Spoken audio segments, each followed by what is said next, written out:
रखना, आज वो बेस्या धुंधकारी को फंसाने लगी, चारपाई पर लिटा दिया।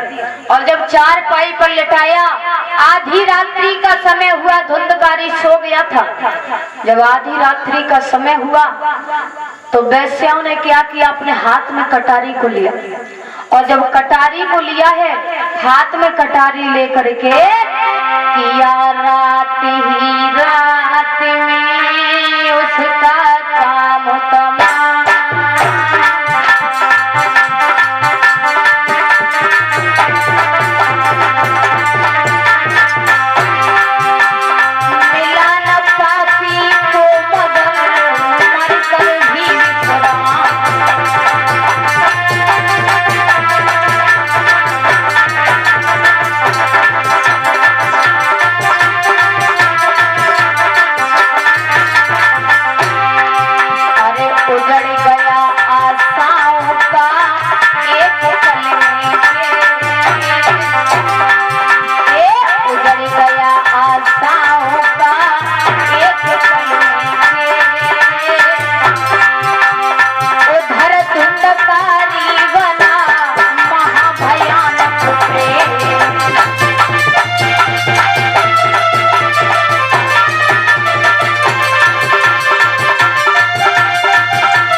जिस समय बेस्याओं ने धुंधकारी को खत्म कर दिया, उसकी आत्मा एक प्रेत बन गई, भूत बन गई।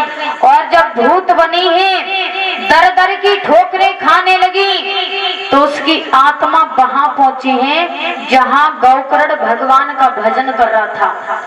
जब गौकर्ण का भजन कर रहा है, वहां पर उसकी आत्मा पहुंची।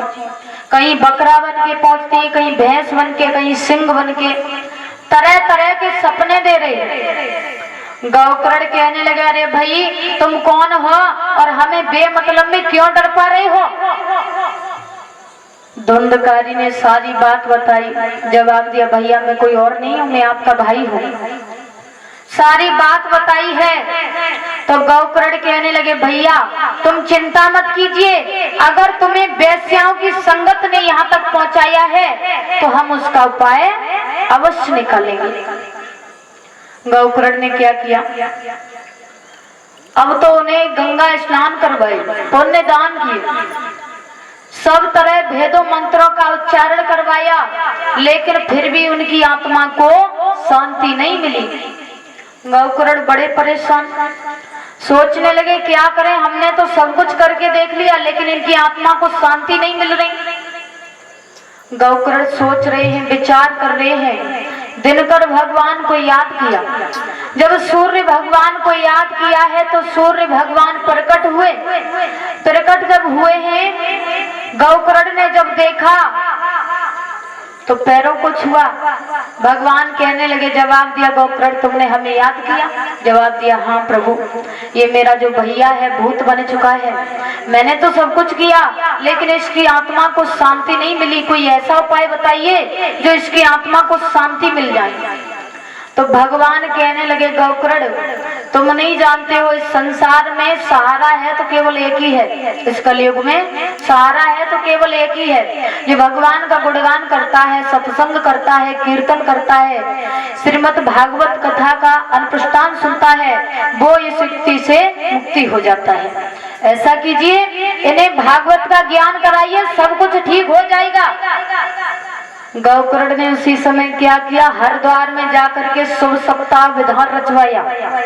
जब शुभ सप्ताह विधान रचवाया है तो आज गौकर्ण ने धुंधकारी को एक जगह दे दी थी 7 गांठी की लाठी पर।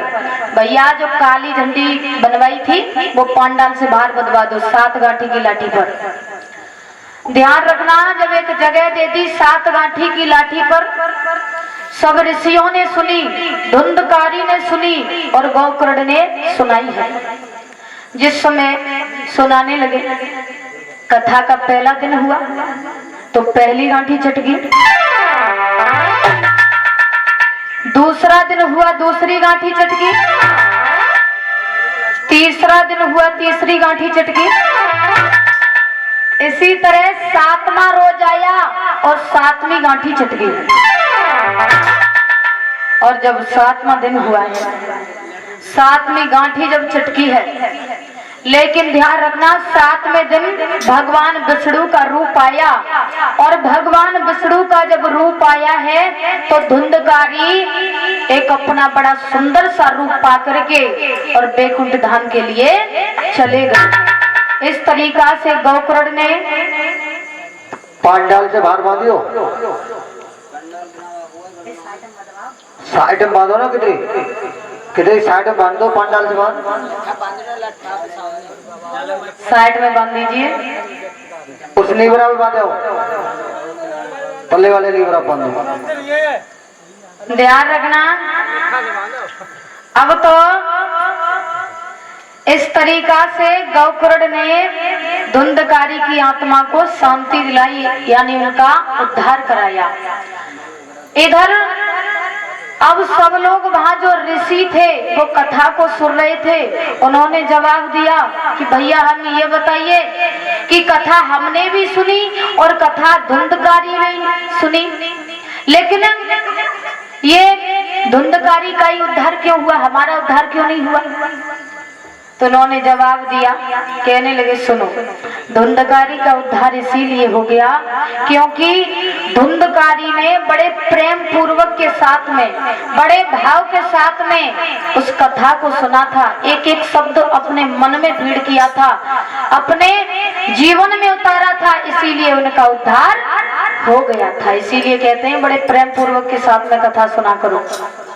बोलिए श्री ठाकुर जी महाराज की जय, वृंदावन बिहारी लाल की जय। आइए भगवान का कीर्तन बोलेंगे।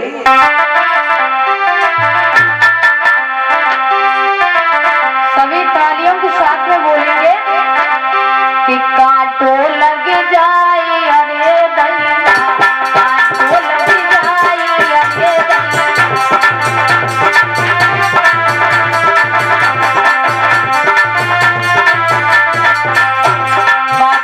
डांस कर लीजिए। आज तो कथा का पहला दिवस है, हाजिरी लगाना अति आवश्यक है। आ जाइए, निकल आओ भगवान के दरबार में। शर्म नहीं करते, जाने करी शर्म बाके फूटे शर्म, इसीलिए शर्म नहीं करते। आ जाइए, आ जाओ।